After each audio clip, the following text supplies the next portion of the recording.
Allah Almighty has made the principles and guidance until the Day of Judgment with the Quran. But this does not mean that everything is in the Quran.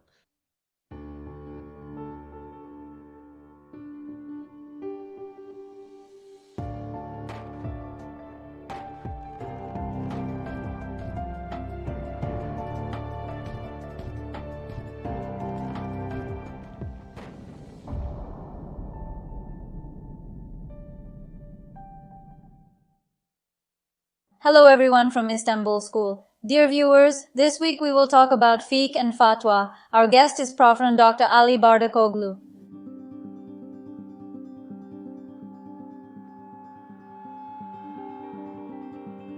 Welcome, teacher. Thank you. How are you? Thank you. I wish you good publications. Thank you very much, sir. We say poor in Fatwa, but what do we understand from Fatwa, sir? How do we define Fatwa? Yes, it is an important issue and a very current issue. Now, as you know, Fatma Hanim, Islam is the last religion and it includes Allah's will for our lives. How should we believe in Allah? How should we continue our daily lives? How should we grasp existence? What is the meaning of this life? In other words, it satisfies our very basic curiosities. It also sets important moral principles regarding our behaviors. When we read the Quran, we see these clearly. The Sunnah of our Prophet also guides us in a 23-year life, in the biography. It tells us how to look at life, behaviors, how to behave, what sensitivities to show. There is no problem with these. These are clear rulings. However, after Islam spread to different geographies, Muslims encountered many issues. New events have arisen, new problems have arisen, and they have wondered about their religious rulings, and there is something they can do about it. Either they will look at the Quran or they will study the Sunnah of our Prophet. But there may be issues that have no answer in either of them. This time they will ask a trusted Islamic scholar, a wise person, what is the ruling on this? In a way, this is how Fiqh and Fatwa gradually came into play. If people were to live the life that the companions lived in Medina, in the original bliss, all over the world, without changing it at all, there would be no need for fiqh or fatwa. The life they lived and what the Quran says and what the Sunnah says were exactly the same. But when lives changed, when economic conditions, social structures, family life, commercial relations began to change, new events emerged. Foodstuffs appeared, sea trade started, different prey from the sea, new land animals, new ways of eating, drinking, drinks, food, behavior, trade relations. Hoja, well, here the Holy Quran that we know and learn addresses every period, every era. So here we see a perception that the interpretations have changed as the period has changed. How do we understand this? The Quran is a general religious book. It is a universal address. Allah Almighty has provided the principles and guidance that Muslims need until the Day of Judgment with the Quran. But this does not mean that everything is in the Quran. We have daily lives, we have commercial relations, we establish companies, we buy and sell goods. There are very serious differences between this and the life lived during the time of the Prophet. So what do people need a fatwa for this time? Is what I'm doing right? So far it is normal. What should he do now? He will either read the Quran, follow the Sunnah, or ask someone who knows. Now, will this person who knows this come out in the Quran? No. If it was written in the Quran, we would understand it when we read it. But what will happen? Gradually, those who know the religious rules, those who know the religious tradition, those who have read the Quran and the Sunnah a little, will slowly comment on what the ruling of the religion may be about new events. Now, what is this? What is such a fatwa? A fatwa is the answer to the question of what the religious value, importance, and position of an event we have just encountered is. Whose answer is it? Is this answer an answer in the name of religion, an answer in the name of Allah, or an interpretation? This is where things start to become a serious topic of discussion. In our Hanafi and Maturidi tradition, the answer given to a newly emerged event is actually an interpretation of someone who understands and reads the Quran and the Sunnah. It is an interpretation. It is a personal interpretation. It is a point of view. But it is more about declaring the judgment in the sight of Allah according to the people of Hijaz, the people of Hadith and the Salafi thought, But look, now things have become serious here. Yes, it is divided into two. So is there speaking in the name of God, or is there a personal comment? Yes. Is this speaking in the name of Allah, or is it an interpretation? Actually, our Iraqi school, the Hanafi Maturidi school, and the Hanafi school believe that this is an interpretation, an opinion, and that there may be different opinions. And Bakilani and others always think like this, the early Basra scholars and so on. But later on, what is the harm in this? When they say this is an interpretation, their authority weakens and people do not feel obliged to comply with it. The method of the people of Hadith comes into play more. Yes, this is not my interpretation, this is Allah's ruling. Of course, this time, when the fatwa starts to mean this is Allah's ruling, a mechanism and method of giving a ruling in the name of Allah, apart from the Quran and the Sunnah, gradually comes into play. This may provide some authority, create a more respectable perception, but the principle that the owner of the religion is Allah, the authority of His Messenger, is to explain it, there is no one to make a ruling in the name of Allah has been gradually eroded, and the fatwas of the scholars have become an inseparable part of the religion. This debate has always existed throughout history. Is the fatwa given by the ulema conveying a ruling from Allah to people, or is it merely an interpretation of the ruling, explanation and rule that Allah has set in the Quran? If you ask my opinion, I am also someone who thinks in a good Hanafi and Maturidi line. This is merely an interpretation.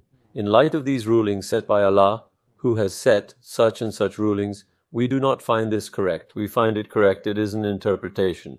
For this reason, in our ancient tradition, especially in the Hanafi tradition, it is not easy to say what is haram and halal. The haram is clear, the halal is clear. For this reason, our ulema have used a soft expression such as I do not find this correct, I do not find this permissible. As you know, religious rulings are not only haram and halal, there are makruhs and mustahabs.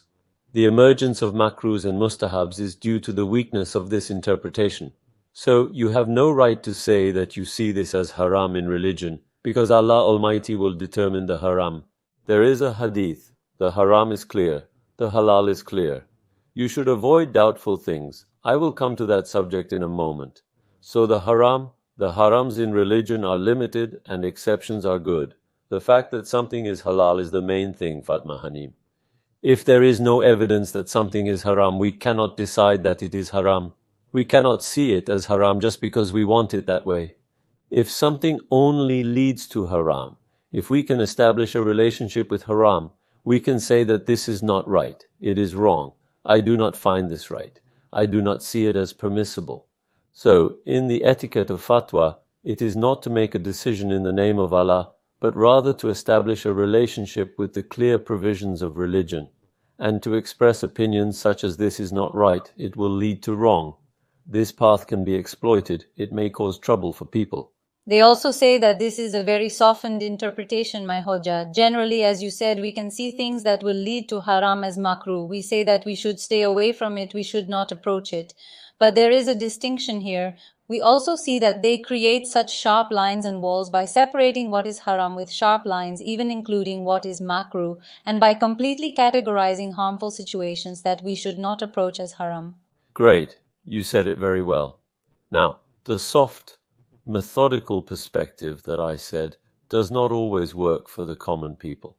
The common people wonder whether this is a definite prohibition. And when people, our teachers and the ulema see that such a soft interpretation has no effect, they gradually increase the weight of their words and start saying it is haram. For people, saying something is makruh, it is not right, you should not do it, may not mean much to them. In other words, religious sensitivity actually requires not doing it when it is said like this. But if people tend to say, since Allah does not forbid it, then I will do it, then the ulema will say, it is haram, brother, do not do it. There is such a delicate evaluation of such a fatwa. There is also another area of fatwa. It is necessary to ensure a certain harmony, order and stability in regions, cities, districts, society, and religious issues. In other words, if a mufti emerges in every neighborhood and everyone starts to say something is right or wrong, good or bad according to their own perspective, then religious life becomes all-consuming, chaos ensues. In other words, what one sees as right, another sees as wrong. This time, sex and jurisprudence gradually come into play. You remember that we talked about sex and jurisprudence before. This time, in that society, that state, that city, that region, an authority has a preference about how to behave on which issue and gradually provides that stability. It separates the right from the wrong, things that will cause discord among people, things that will cause religious weakness in people, and things that are not problematic. It evaluates and establishes a rule that these are not right. This rule affects both the mufti, the muftis in that region, the clerics, and the judiciary. The court affects the judge's decision. In this way, stability is achieved. When we look at our books of jurisprudence, this is a technical issue, but those who follow it should know this, according to the periods.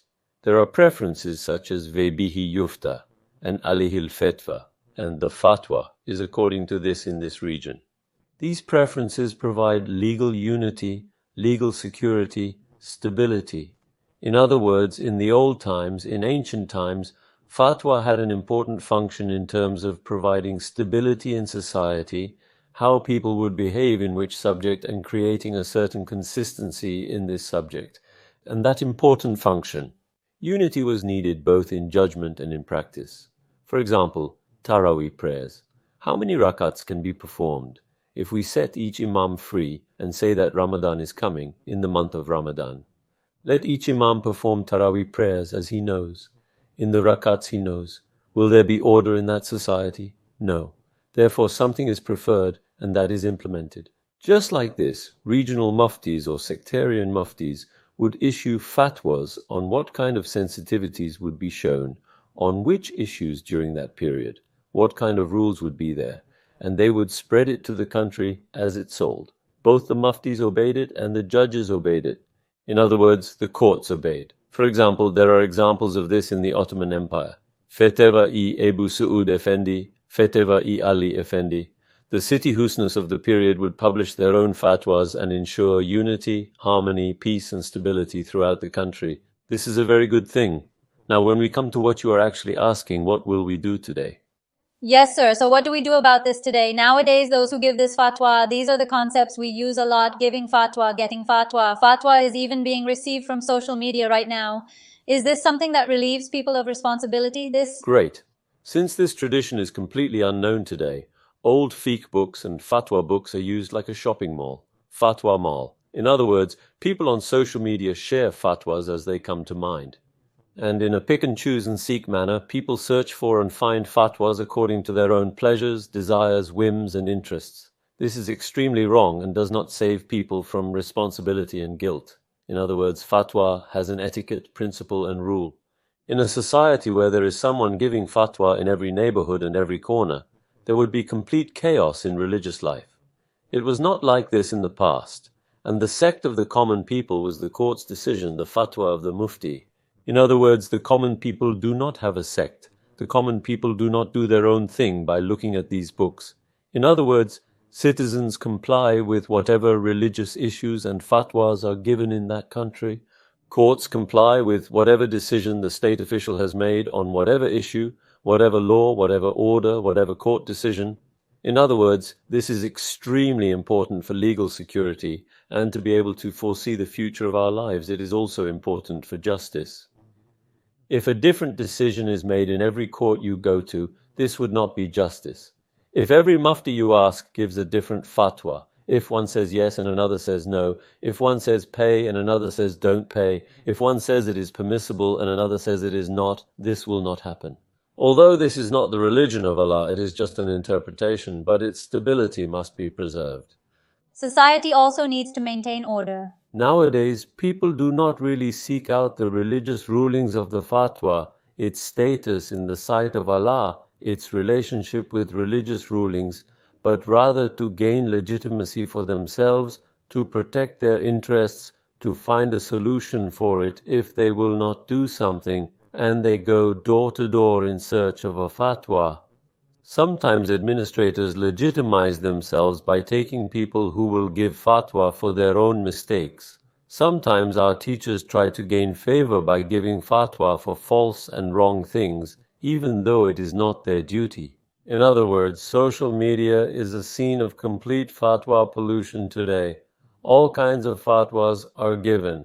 Everyone is trying to produce fatwa according to their anger, hatred, love, sympathy, the group they are affiliated with, their political views, or we open old books and every fatwa is a solution for the person who asks Fatma Hanim. In other words, a fatwa that gives a fatwa cannot be a fatwa that says, "O Muslims, look, I gave this fatwa, now act according to this fatwa until the day of judgment." If it were possible, it would be written in the Holy Quran, right? In other words, a fatwa is the adaptation and interpretation of a religious ruling, a religious sensitivity, a religious rule to an event, a fact, a question. If you ask a question, you say, "I used a foundation property, I used it for 3 years. This is what happened, what should I do?" you say. I say, "Foundation property is public property. There is such a violation of rights." I say, "Do this, do that," and it is just an interpretation. But this is about you. It belongs to you. So the answer may vary from person to person. The answer will vary from person to person. The testimonies, religious rules, the rulings of the Quran, the Sunnah of our Prophet contain a universal message. A commentator says that decision and says he thinks so. Now that testimonies are his opinion, but the fatwa is not.